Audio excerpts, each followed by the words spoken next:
Hi everybody and welcome to this new lesson on improvisation.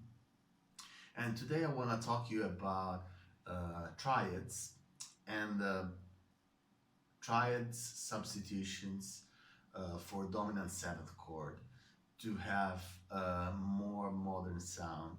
You can hear the stuff we are going to talk about almost in every modern jazz piano player, contemporary jazz piano player, Brad Mehldau, Aaron Goldberg, Aaron Parks, and so on.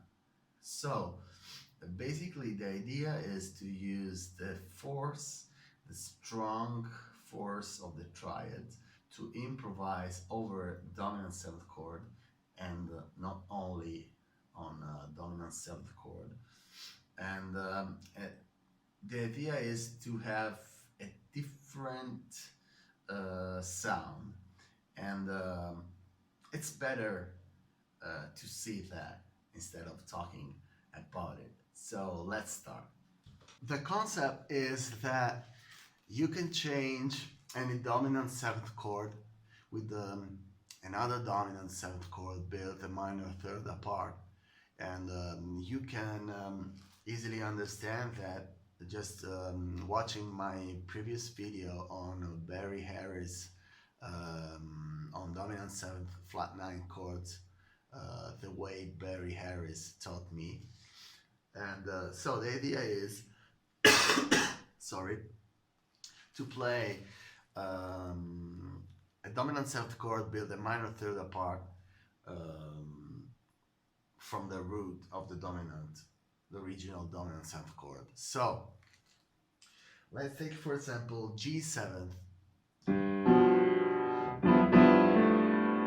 So we can play, instead of G7, we can play B flat 7th, minor third apart, D flat 7th, that is the trident substitution for G7th, and E 7th, that is the trident substitution of B flat 7th. But again, I repeat, the reason for that is well explained in the Barry Harris video I made a couple of months ago. So let's see how we can use triads on this with this. What I discovered is that mostly Brad Mehldau used triads in second inversion, so starting from the fifth, and he often adds the sharp 11th above. So the first triad is G major, second inversion, with the sharp 11th above.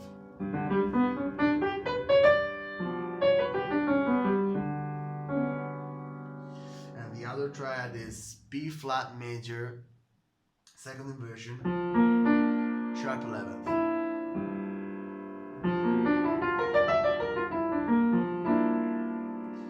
And the other triad is the trident substitution for G, so it's D flat major, second inversion, sharp 11th above.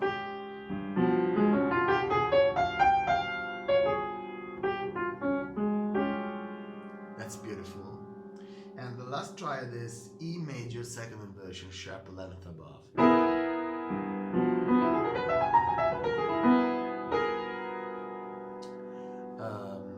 So, how we can practice that? First of all, I suggest you to memorize the triads. So, B flat, again, the triads are G, of course, B flat, D flat, and E. And then again, G, B flat, D flat, and E. And then try adding the sharp 11th above each one of these triads. So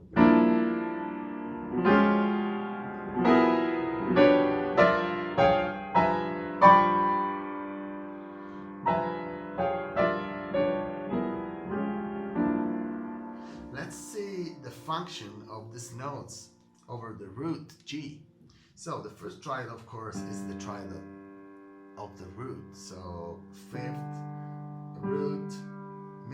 with the sharp 11th, B flat, minor 7th, sharp 9th, 5th, 13, D flat major, flat 9, sharp 11th, minor 7th, root, E major,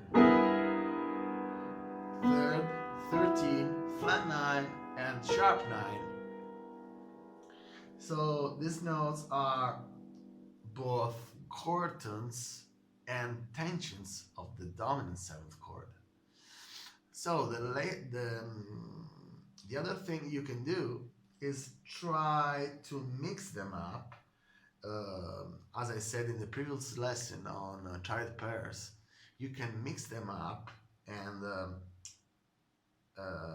experimenting how to go to the one. So let's see, for example, I want to play the D flat triad with the sharp 11th above. Mixing that with the B flat major with the sharp 11th above.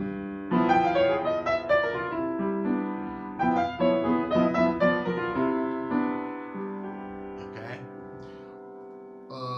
Of course, you can arpeggiate that by minor 3rd going up, minor 3rd going down, or skipping one and going back. I mean, playing B flat, and then instead of going to D flat, go to E major and then go to D flat.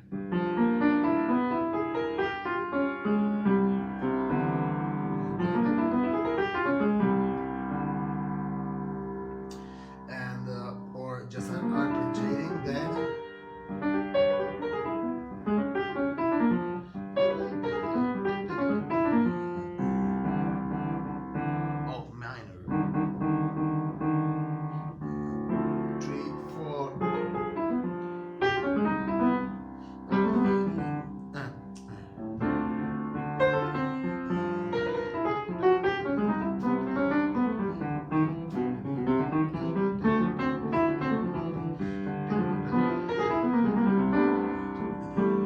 So just try to or mix the notes of the of each triad.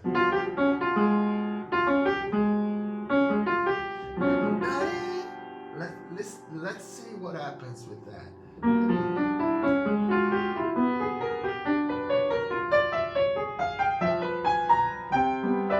Or minor.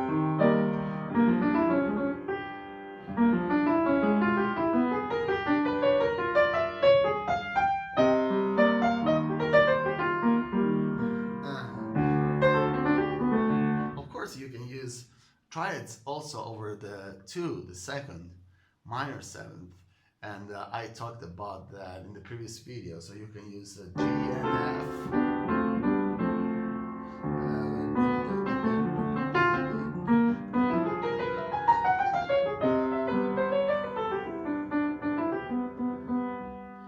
And